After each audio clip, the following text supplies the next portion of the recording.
Hello and welcome to Healthy Living. I'm Dr. Donald Pelto, and today I have Debby Eddy here. She is the owner of Miles to Go. It is a kind of an athletic shoe store that's in Sutton. So Debby, thanks for coming. Thanks for inviting me. You're welcome. So you have a unique store in Sutton that really doesn't exist anywhere else, probably in Worcester County. What kind of made you want to get into this type of shoe gear? This is kind of a different type of a shoe gear, and how did you get interested in this? Well, as I started to do more events, both triathlon and longer distance running, it seemed like I'd have to spend a day or two a month driving around sourcing the things I wanted. So the thought had crossed our mind pre-Boston 213. But after it just felt like the right time to get out of corporate America and do something that I had a passion about. Great. And you have a passion about running. And I do. Everything else to help other people that have a passion for running as well. And about, I think 50 or 60% of your of what you have there are shoes, and but they're not the traditional shoes that you can get at other shoe stores. What types of shoes do you carry? Why are you so passionate about these types of shoes? Well, we're very interested in promoting health, both in the shoes we stock and the nutrition products we carry. We just want to give athletes a healthier experience. Yeah. So let's talk about some of the shoes. We'll start out here. Tell me about these brands and what's so special about them. Okay, so we have a selection from Ultra Running here. Ultra Running is basically a zero-drop shoe. Every shoe they make, zero-drop wide toe box. Okay, so let's explain what zero drop means. So zero drop means that both the height of your forefoot and the height of your heel are the same level, or you'll see in their more recent literature, balanced. So that means, because if you look at a lot of other shoes, they may have, right, like a lift up here in the back, like a 5 millimeter or yeah, or something. so this happens to be a topo with a 5 millimeter. Okay. So there's a 5 millimeter difference from the back to the front. Right. Okay. Which isn't all that significant. So basically that's how they brand their products. Topo, on the other hand, does a wide toe box with 0 to 5 millimeter drops. So for those people that aren't quite accustomed to an ultra, or they're afraid of going into a zero drop, because people that have had things like Achilles tendinitis tend to think, oh, if I go into a zero drop right away, that would be bad. Pause it again. Yes. So we'll kind of explain a little bit about, for those that are watching, a zero drop versus a 5 millimeter. Basically, it's the amount that your heel is off the ground, and the more that it's wearing flats or totally flat, it can pull the Achilles tendon a little bit more. But a lot of the literature now is going towards more of a natural type of a shoe. So a zero drop would be kind of like barefoot. And then let's show them the difference between, or just show them what a wide toe box would look like. What's the best way to look for that? So basically, this is a wide toe box, or you could say a foot-shaped toe box. I should have brought a no, that's fine. But most people know, if you look at it, look at how wide that is. It's very, very wide, and it's wide at the toe level, not just at the midfoot level. So it's wide going throughout. Right. So. And it's this is which one? This is an Ultra, and the Topo. Escalante, yeah. And it looks very, very similar. Both of those are very, very wide in the front. And what's the benefit of a wide? What type of patients or people come in to buy a wide toe box shoe? People that are interested in wide toe box, but from a health perspective, people that have had a history of neuromas or they have a bunion, because a narrow toe box, even though you don't really think about how it pushes your big toe in and the joint out, it does, and it puts more pressure on that spot. So even the more drop you have puts more pressure on that spot. So if you combine a narrow toe box and a 10 or 12 millimeter drop, it's almost like walking in heels. Yeah. And then when people come in, what do you do? Do you take out the sock line or have them step on? Is that the best way that you found? For the most part, yes, that works. But a lot of people's feet come right to the edge. But Ultra has addressed that some extent by putting 3 different widths. Oh, they have 3 different widths Not in there. each shoe, Okay. but there are different ones. Like the Escalante we held up is one of the widest. Not necessarily one of the most padded, but one of the widest. Okay. Okay. And show us this kids one, this kids shoe. This is an interesting little extra space that you have in there. So the children's shoe, they have both in a street model and a trail model. Also with a foot-shaped toe box. The little kids always like the little foot on the bottom. And then the insole that I just put back out also gives them room to grow. So hopefully you can get, depending on growth spurts, 6 months or more out of it.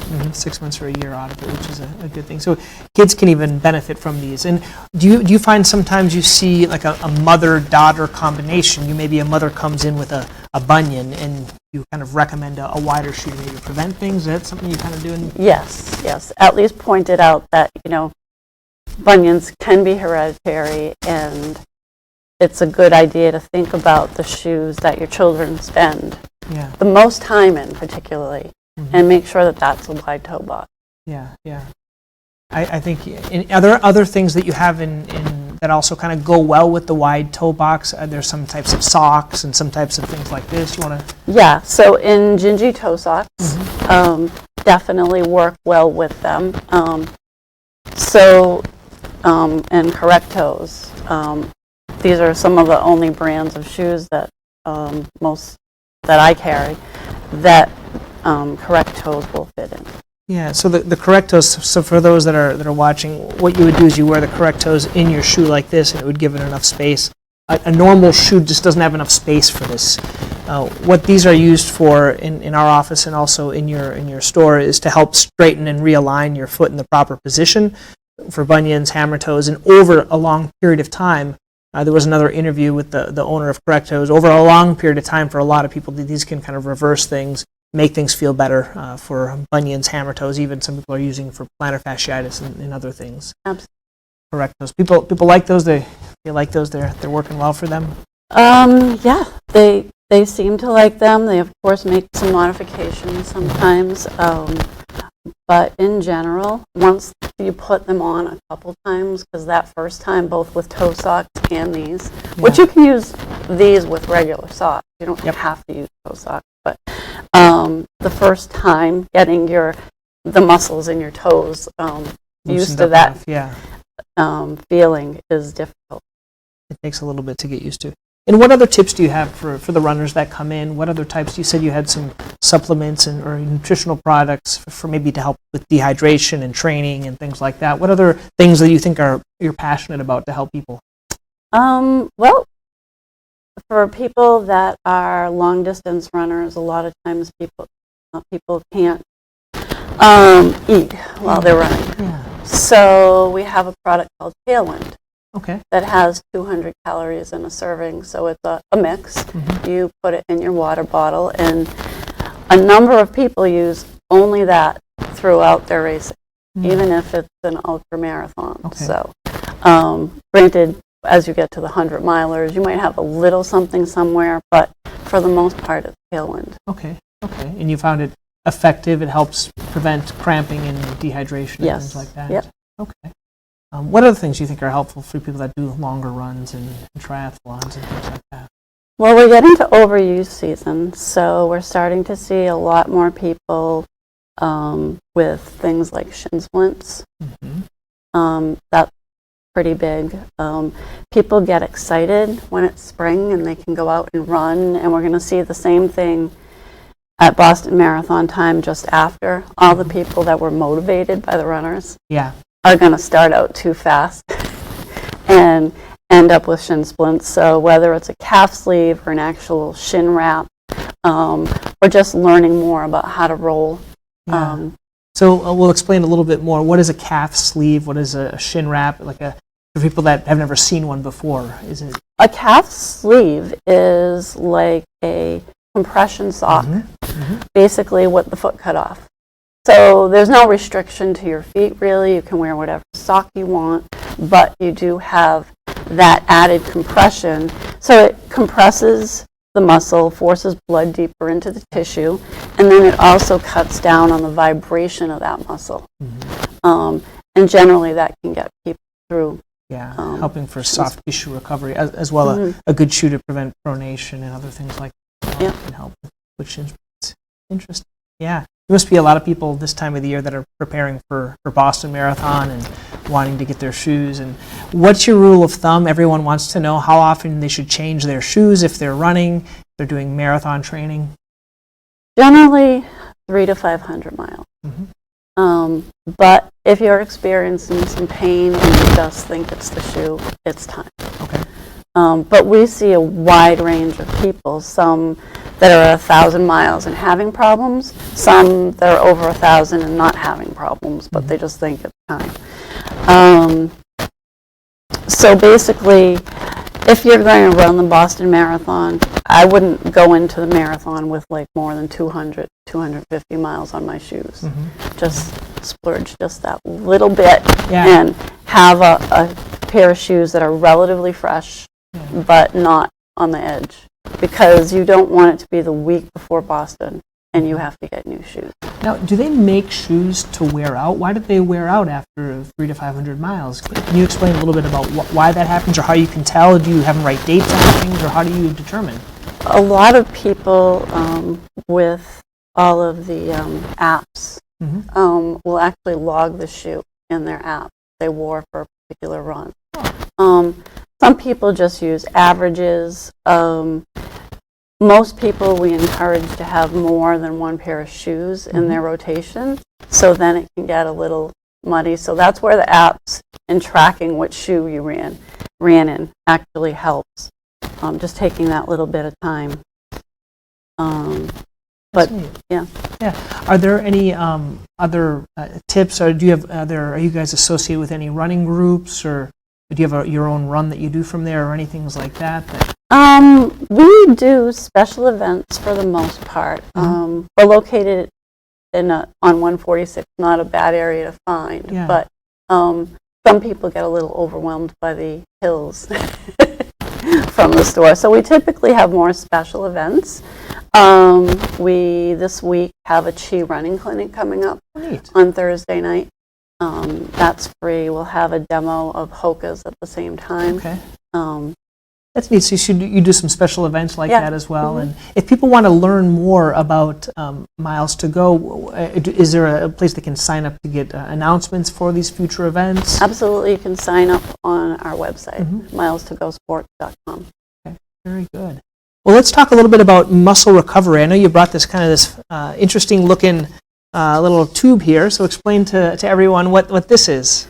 So this is a trigger point foam roller. Basically, you could use it just as a foam roller, or you can turn on the vibration.